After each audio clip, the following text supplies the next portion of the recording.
आज चाहिँ म यता हाम्रो चौकी यहाँ तल छ त्यो चौकीभन्दा थोरै माथि आएको छु। यहाँ चाहिँ बाघहरूले चाहिँ बाघ आएर चाहिँ यहाँ स्थानीयहरूको बाछा साछा खाइदिने ओर्ने बाख्राहरू खाइदिने ओर्ने गरेर चाहिँ आज म चाहिँ बाघ समात्दिनु पर्यो भनेर आइरहेको छु।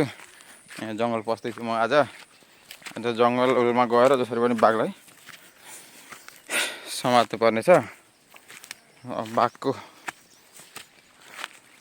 कता छ बाघ? आज बाघलाई यता खोल्सातिर सुते है कता सुतेको छ। आज बाघलाई नसमाति भएको छैन। म जङ्गल पस्दैछु। पुरा घना जङ्गल छ, ठुलो जङ्गल छ। यहाँको स्थानीयवासीहरू चाहिँ बाघदेखि पुरा त्रसित भइरहेका छन्।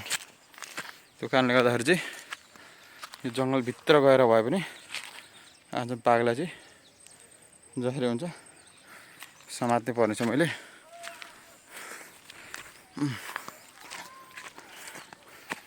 बाघ ठ्याक्कै एक्ज्याक्टली यहाँ बसेको छ भनेर चाहिँ अलिकति थाहा छैन, तर यो यतापट्टिको साइडतिर चाहिँ अस्ति देखिएको थियो अरे दुईवटा बाघ छ अरे। त्यही भएर आज म बाघलाई चाहिँ जसरी पनि समात्नु पर्यो भनेर आइरहेको छु जङ्गलतिर।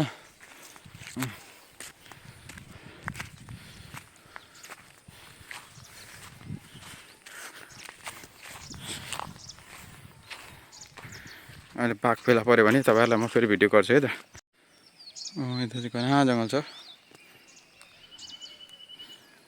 ठुलो जङ्गल छ है, पाहाडको डिस्कहरू भएको।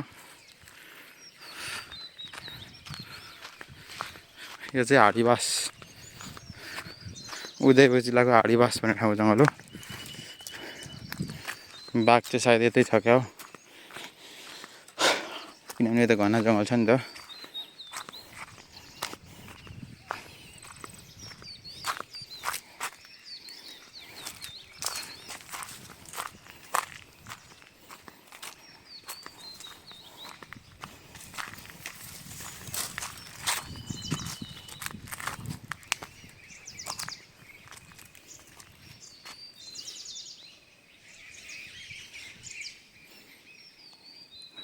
बाघले अब स्थानीयवासीहरूलाई चाहिँ लास्टै नै दुःख दिइरहेको रहेछ क्या अहिले समयमा।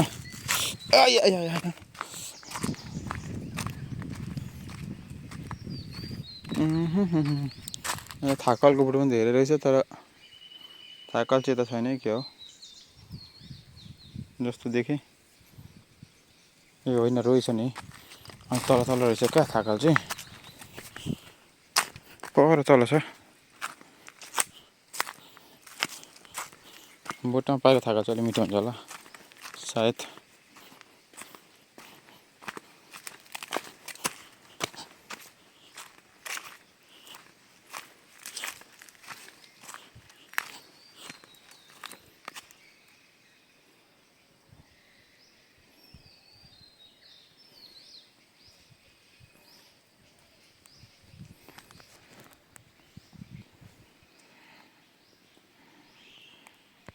अनि म बाघ खोज्दैछु, यस्तो अप्ठ्यारो बिरालो ठाउँतिर आउँदैछु।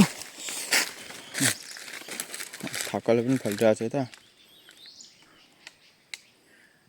ओ थाकल रहेछ हौ यता त, थाकल टिप्नुपर्छ है क्या हो। माई लट, थाकल पाकेछ है, थाकल पाकेछ।